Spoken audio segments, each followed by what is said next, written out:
Bismillahirrahmanirrahim. Assalamualaikum warahmatullahi wabarakatuh. Berjumpa kembali Bapak Ibu Guru hebat. Pada kesempatan kali ini saya akan menjelaskan mengenai modul 4, Pedagogik Informatika. Pada modul ini, prinsip pedagogi, HOTS, TIPEK, dan desain pembelajaran akan disampaikan. Bapak Ibu Guru yang hebat, mengajar adalah sebuah ilmu dan seni. Sebagai seorang pendidik, selain menguasai konten pengajaran yang akan disampaikan, guru perlu menguasai ilmu dan keterampilan yang baik untuk menyampaikan konten pengajaran. Hal ini penting agar konten pembelajaran yang akan disampaikan akan menjadi lebih mudah untuk diterima oleh para peserta didik. Selain itu, penguasaan keterampilan pengajaran yang baik oleh pendidik akan menciptakan pembelajaran abad 21. Kemampuan menyampaikan konten pembelajaran ini di dalamnya termasuk kemampuan untuk menyusun perancangan pembelajaran, melaksanakan perancangan tersebut, serta mengevaluasi prosesnya.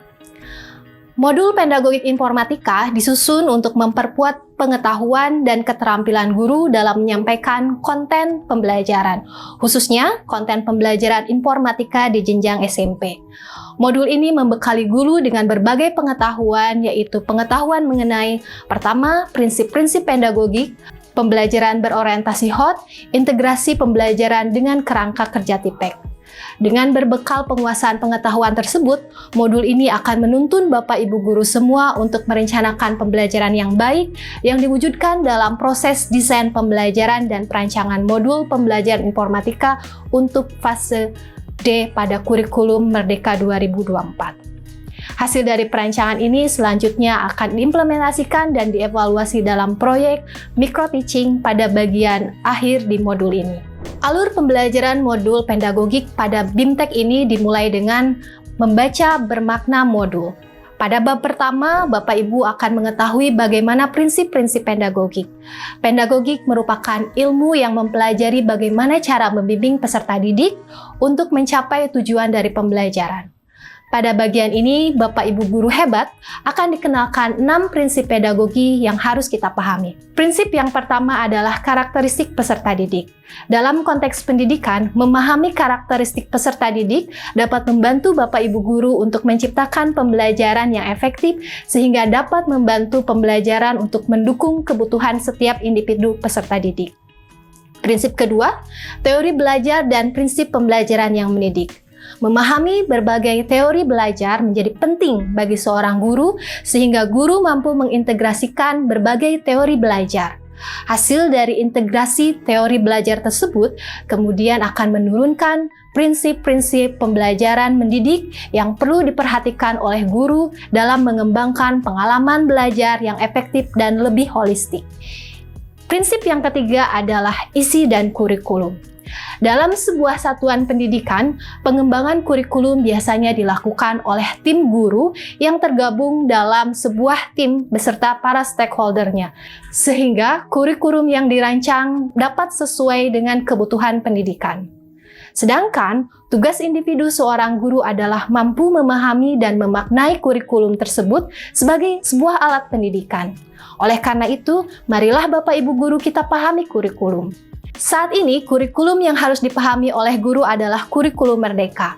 Kurikulum merdeka adalah kurikulum yang memfasilitasi pembelajaran intrakurikuler yang beragam di mana konten akan lebih optimal agar para peserta didik memiliki waktu yang cukup untuk mendalami konsep dan menguatkan kompetensinya. Guru memiliki keleluasan untuk memilih berbagai perangkat ajar sehingga pembelajaran dapat disesuaikan dengan kebutuhan belajar dan minat peserta didik. Tujuan dirancangnya kurikulum ini adalah untuk mengembangkan potensi dan minat belajar siswa. Untuk menggunakan kurikulum ini, pertama, guru harus memahami capaian pembelajaran informatika di SMP. Selanjutnya, setelah memahami capaian pembelajaran ini, tim kurikulum di sekolah akan merancang alur tujuan pembelajaran, sehingga para individu guru akan menggunakan tujuan pembelajaran tersebut untuk mendesain pembelajaran di kelas. Prinsip yang keempat adalah potensi peserta didik. Sebagai seorang pendidik, guru perlu mengenal potensi peserta didik. Potensi peserta didik adalah semua kemampuan yang ada di dalam diri peserta didik yang memungkinkan peserta didik dapat berkembang. Potensi ini juga dapat menjadi modal sekaligus batasan bagi pengembangan hasil belajar peserta didik. Yang kelima adalah cara berkomunikasi. Menjadi pendidik yang baik dan berkarakter merupakan syarat utama untuk membantu dalam melaksanakan tugas pendidikan. Dalam implementasi kurikulum Merdeka, ada beberapa karakter yang harus dimiliki oleh seorang pendidik, yaitu sabar, lemah lembut, penyayang, fleksibel dalam bertindak, dan dapat mengendalikan emosi dan bersikap moderat.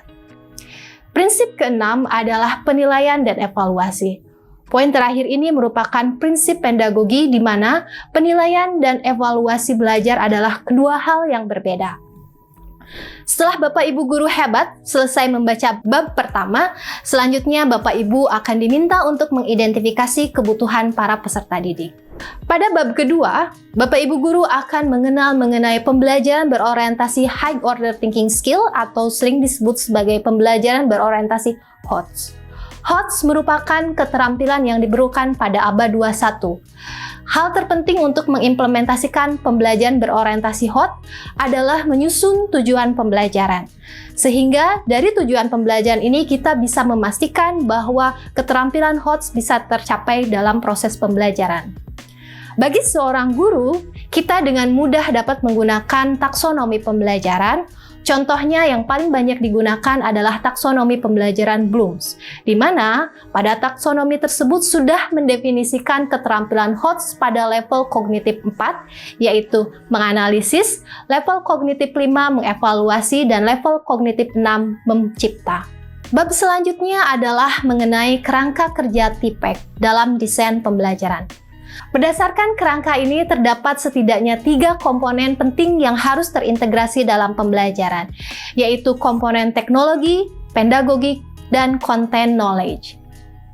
Khusus pada komponen teknologi, pembelajaran informatika sangat erat hubungannya. Namun, jika pada kondisi tertentu, ketidaksediaan teknologi pun tidak membatasi untuk belajar informatika. Guru dapat menggunakan metode unplug untuk menyampaikan materi informatika. Terakhir yang dibahas dalam modul ini mengenai bagaimana merancang modul mata pelajaran informatika. Modul ajar merupakan bagian utama dalam perancangan pembelajaran. Dengan berbekal modul ajar, proses pembelajaran akan lebih terencana. Setelah merancang modul ajar, selanjutnya guru akan merancang perangkat pembelajaran lainnya, yaitu bahan ajar, media ajar, lembar kerja peserta didik, dan asesmen pembelajaran. Pada komponen modul ajar terdapat beberapa komponen yang perlu diperhatikan. Yang pertama adalah identitas, capaian pembelajaran, tujuan pembelajaran, alur pembelajaran, dan model pembelajaran. Selanjutnya kita juga harus memikirkan materi prasyarat untuk menyampaikan materi yang akan kita sampaikan pada modul ajar ini. Aktivitas pembelajaran utama terdiri dari 3 tahapan. Yang pertama adalah pendahuluan, inti, dan penutup. Selanjutnya juga dalam modul ajar ini terdapat rubrik penilaian dan glosiru. Pada komponen bahan ajar yang merupakan suplemen pembelajaran, para guru akan merancang sesuai dengan materi yang sudah disajikan pada modul ajar yang sudah disusun. Dan untuk mendukung proses pembelajaran, para guru pun harus menyiapkan media ajar untuk mempermudah proses pembelajaran. Komponen selanjutnya adalah lembar kerja peserta didik atau LKPD. Lembar kerja peserta didik atau LKPD ini merupakan suatu lembar yang dirancang untuk menunjukkan aktivitas dalam proses pembelajaran yang akan dilakukan oleh para peserta didik. Komponen yang terakhir adalah assessment. Assessment terdiri dari 2 bagian, yaitu formatif dan sumatif. Formatif merupakan perangkat soal berdasarkan tujuan pembelajaran yang sudah dilalui dan merupakan prasyarat untuk mengikuti tujuan pembelajaran selanjutnya. Sedangkan untuk asesmen sumatif merupakan seperangkat soal yang diberikan untuk menguji ketidakterimaan peserta didik dalam proses pembelajaran pada saat itu.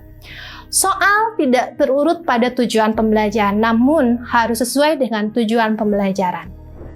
Demikian Bapak Ibu yang bisa saya sampaikan.